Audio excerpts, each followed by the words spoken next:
Talk about some healing. I'll talk about some healing. Talk about how the fact that it's been 4 years since I had my very first ever heartbreak, and I am just now realizing how much it has affected me still to this day.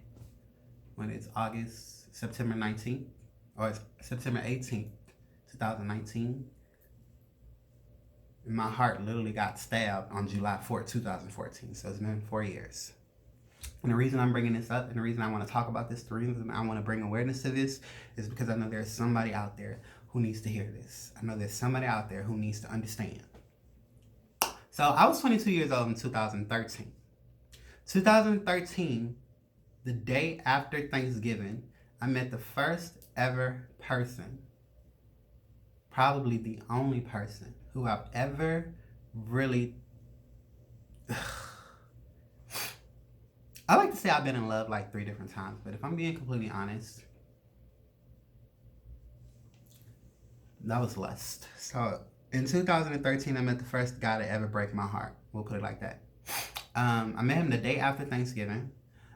This guy was from New Orleans. I'm from Houston, and we met online. What was it? Urban Chat? I think it was Urban Chat. Back in the day, it was Urban Chat. Was it? Yeah, it was Urban Chat. So I met him on Urban Chat, and I remember I met him the day after Thanksgiving, right? And this guy was sweet. He was charming. He was light skinned. I used to have a really big thing for light skinned guys.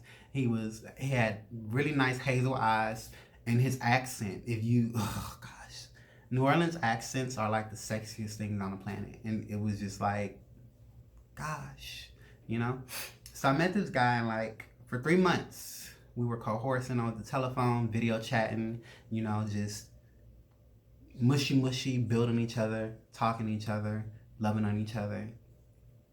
Now, I'm going to throw in a couple of key points because there is a transgender, whether you're male to female, I don't really care, apply it to your situation. There is someone who, you don't even have to be transgender, but there's probably someone who's gay as well, who can resonate with this story. Understand this. Believe someone when they tell you. Believe someone when you see the red flags.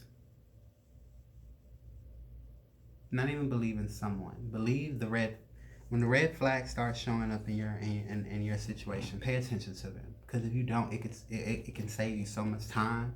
It can save you so much trouble. It can save you so much heartache. Because I had red flags. I had stop signs hitting me in my face. And I still was pressing forward. I still was running a red light. I still was going when I should have stopped a long time ago. But we'll get into this.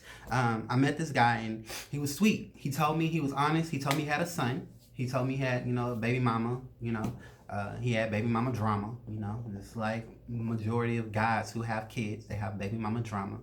He told me, his story. Not the whole story, but he told me the story that he wanted me to hear. And I believed him. I believed him when he said he was not interested in his baby mama. I believed him when he said that, he was down and out, when he, was struggling and, things like that. I believed every single story that he told me because I was wanting to believe that this guy was good. I was wanting to believe that this guy loved me enough that he wouldn't lie to me. I understand I was 22 years old.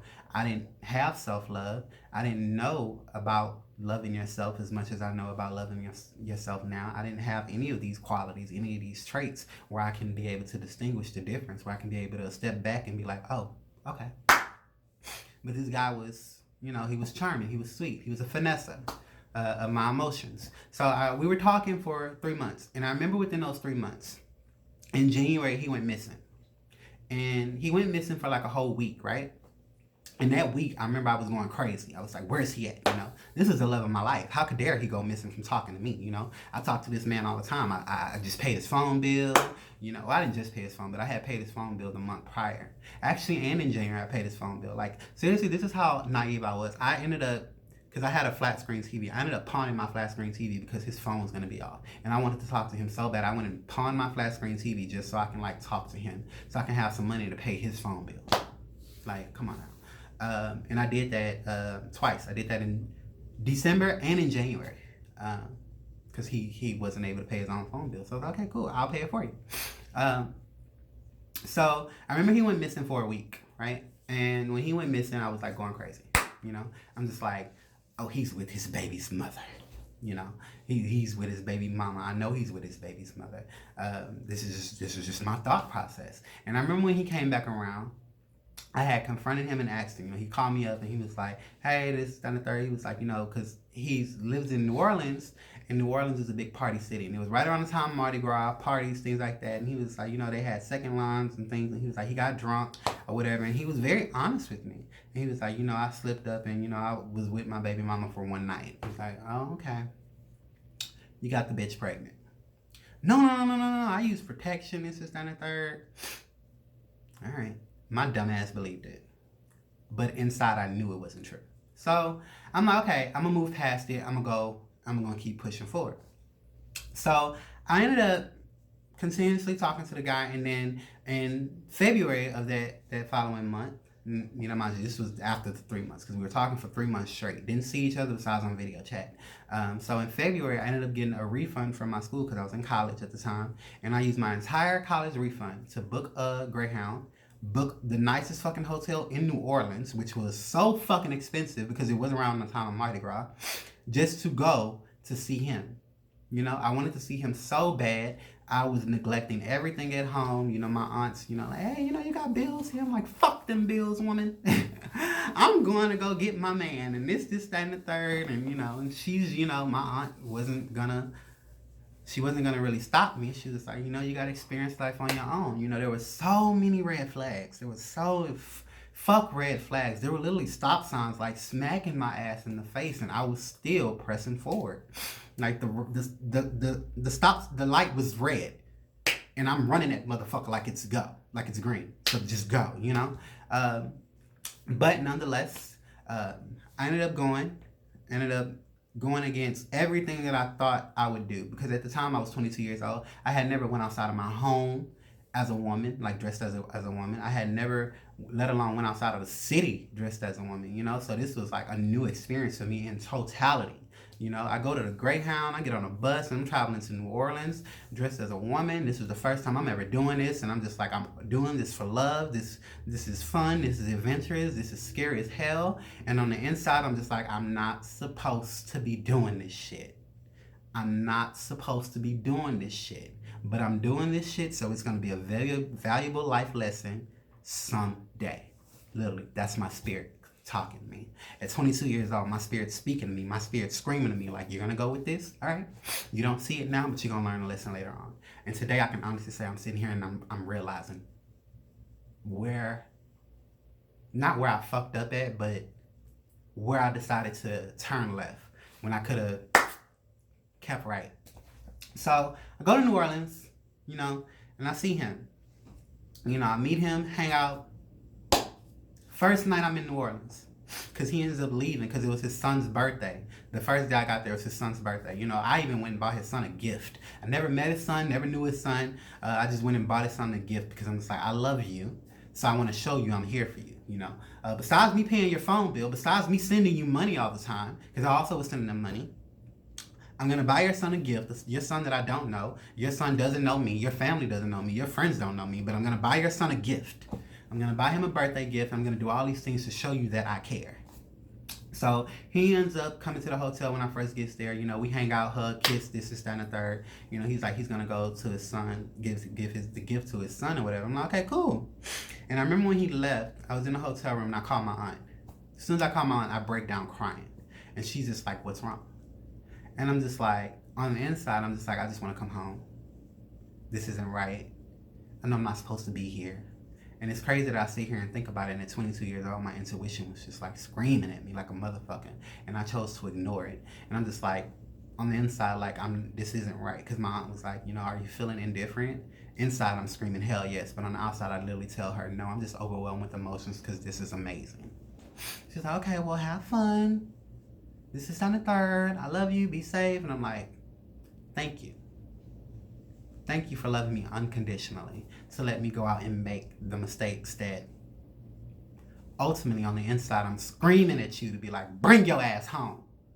bring your ass home. I'm literally screaming on the inside, like, for my aunt to tell me to come my ass home because I'm not supposed to be there. But she loved me unconditionally enough to let me go to learn this lesson, and there was a lesson. So I'm like, okay, cool. 4 days, I'm in New Orleans. You know, he comes back that night. 4 days, I'm in New Orleans with him, hanging out, doing nothing, laying up, having sex, doing nothing. You know, and I'm thinking this is it. I'm thinking this is what it is all about. You know, this is my ego. Like, I'm like, okay, cool. After 4 days, I come home. 2 days after I be at home, he calls me and he tells me, I can't do this. I love women. And I'm just like, okay. All right. I don't know what you want me to do. And it's like, you know, but we can always be friends. And I'm so dumb. I'm so naive. I'm just like, as long as you're a part of my life, I just want you to be a part of my life. Because I don't love myself enough to walk away from you, to know that you are not good for me, to know that you are using me, to know that you just played the fuck out of me. But because I don't love myself enough to know this, I'm like, okay, cool. So we go on a little tirade of kind of me chasing him. And when I say chasing him, you know, we're still talking, you know, we're still literally caking up on the phone. We're still doing all of these amazing things, but in a sense, I was chasing him because that entire time, I was literally trying to convince him that I was everything that he could be, he could need, and then some.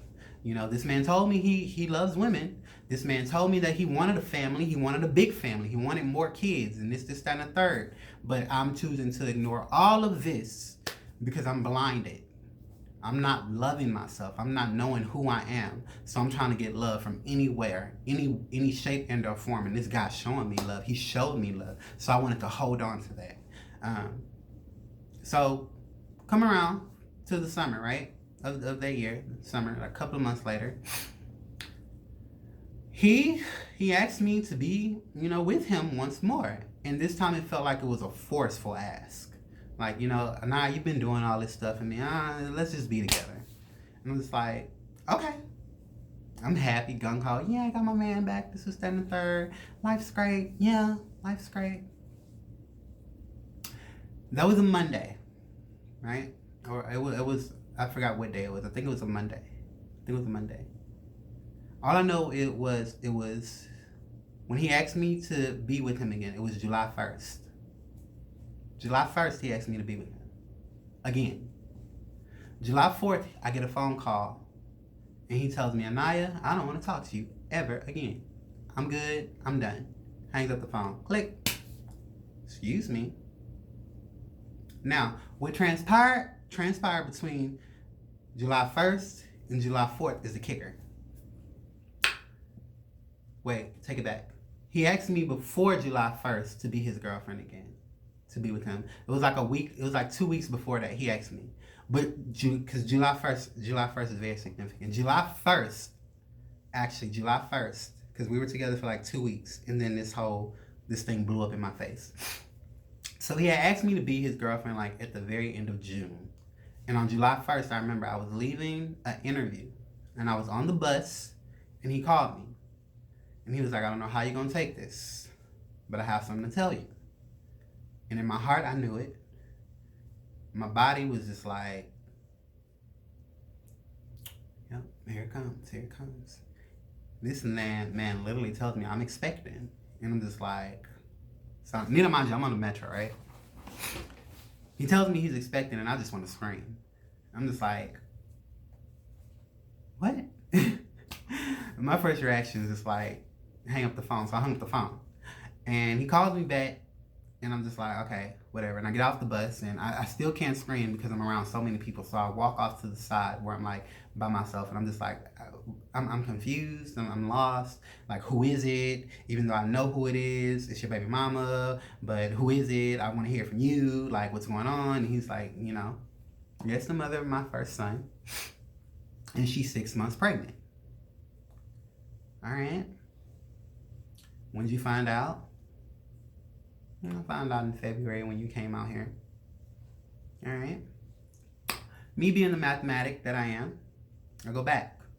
Well, before he told me he found out before he told me he found out she was pregnant in February, I go back and I'm like doing the math. When he told me she was 6 months pregnant, I go back in my head being the mathematic that I am. I'm like, man, you know, like she's 6 months pregnant. I mean, you got her pregnant in June, so that means that the week that you weren't talking to me, you ended up getting this bitch pregnant. When I asked you, did you fuck her without protection? You told me no, so that was a lie. And then when I came out there, because I remember I asked him again when I went to New Orleans, is your baby mama pregnant? And he told me no. I was like, yeah, that was a lie again. But when I went out there, the week I went out there, you literally found out she was pregnant and you lied to me again. So I was like, you know what? Bunch of lies, bunch of bullshit, bunch of lies. And I'm just like, Anaya, you knew this. Like, what's going on? Like, what's wrong with you? Like, come on, get it together. Keep it together. But this guy literally was just like, no, I want to be with you. It's nothing like that. She's just having my baby. Yada, yada. This is that and the third. I don't want her. I want to rock with you. Blah. And I'm just like, okay. Okay. And people wonder why I stress enough, especially to someone who is younger, why it's important for you to love yourself, why it's important for you to know who you are, why it's important for you to honor who you are, so that you don't ever have to put up with bullshit like this. So I'm just like, okay, you know, I want to break up with you, but you telling me like that it's me and you telling me you want to rock with me, you telling me you love me, you telling me you care about me, so I'm gonna keep it cool, I'm gonna keep it copacetic, and we gonna do it, we gonna keep pushing, we're gonna keep rocking. July 1st, this happened. July 4th, this man picks up a phone and decides to tell me he doesn't want anything to do with me anymore. Just out of left field. I remember like sitting in this room, because it happened in this room. So much shit happened in this room. I remember being in this room and just losing it. I remember being in this room and feeling like I'm not gonna ever be enough. I remember sitting in this room and feeling like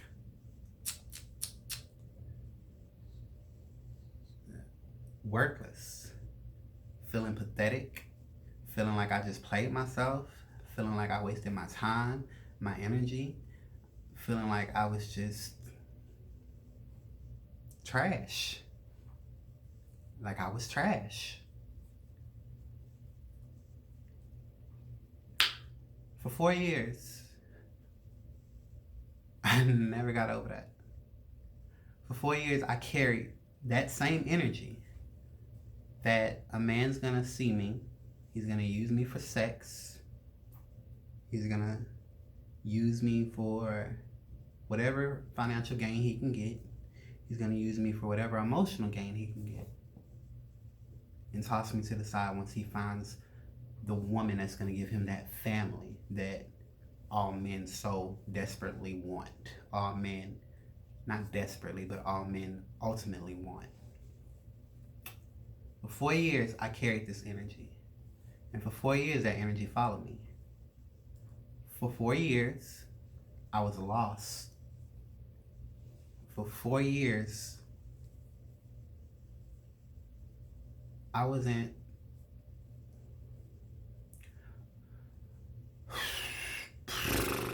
How can I put it?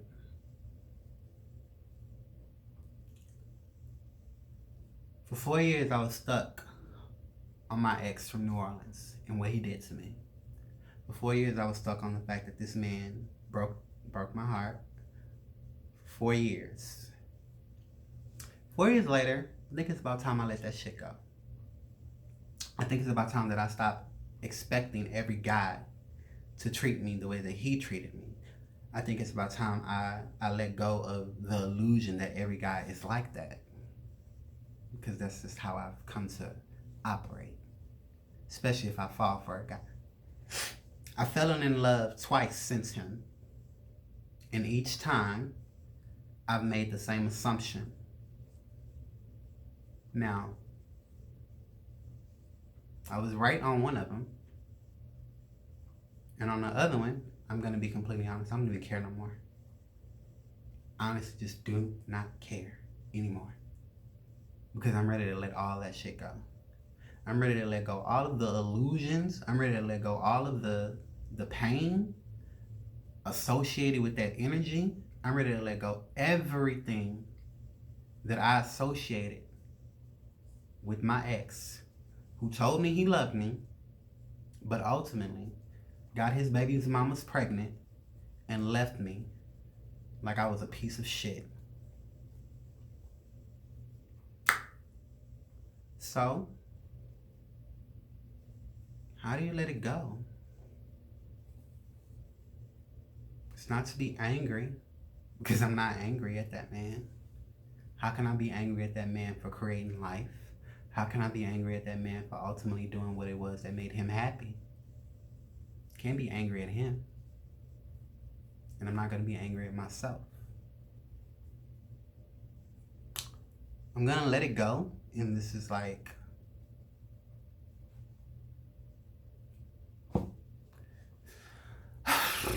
I'm going to let it go by forgiving not only him, but forgiving myself.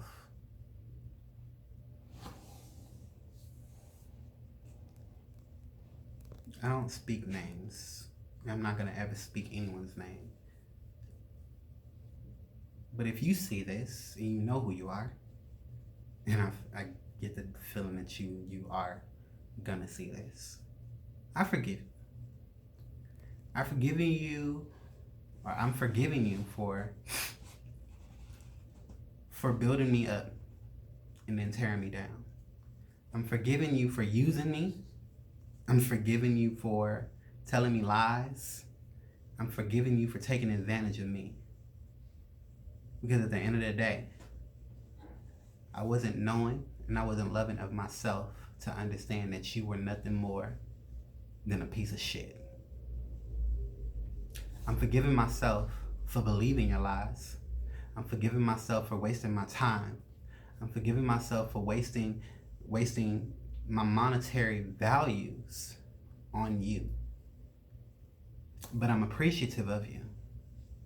I'm so appreciative of you because you were the first person to make me go outside of what I thought was normal. You were the first person to make me experience life in a new way. You got me out of my shell. You made me travel. You made me experience. You made me fall in love with traveling. You made me fall in love with the understanding that I'm greater than being stuck inside four walls. And honestly, that's why I can forgive you. So, that being said,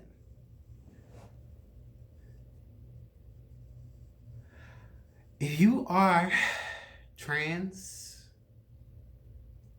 and this is for my trans sisters, if God tells you, or if God shows you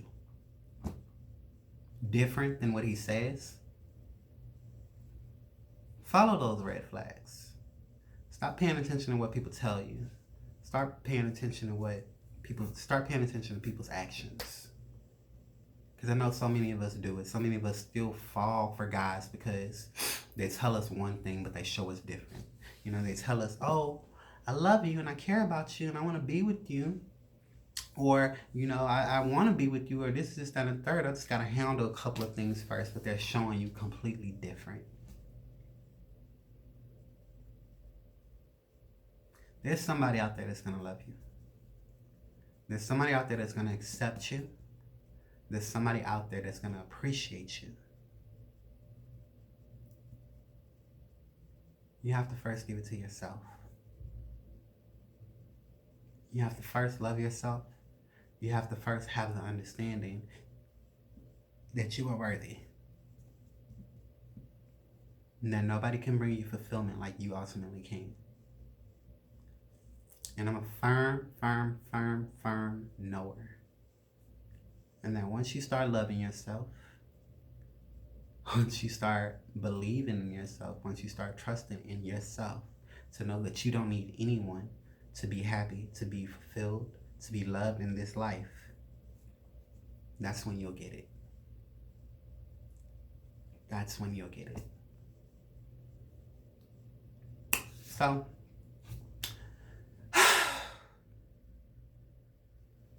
Oh God, I'm surprised I didn't like really just break down crying over that. It shows me that I'm a little bit stronger than I thought I am. I know I was stronger than that, but I expected to be bawling and shit. And I'm glad I didn't. I'm glad I didn't let my past break me. I'm glad that I'm stronger than my past, and you are stronger than your past. You are stronger than the person who hurt you. You are stronger than the person who told you, who lifted you up and made you feel like you were everything, but then removed their hands off from underneath you and had you fall flat on your face. It's okay. You're still beautiful. I'm still beautiful. We're all still beautiful. No matter your circumstance, no matter the situation, we're all worthy. We all are loved. And if no one's told you, I promise you, I love you. But love yourself, so that the I love you that I just sent to you could be a bonus and not just something that you depend on. Give yourself love.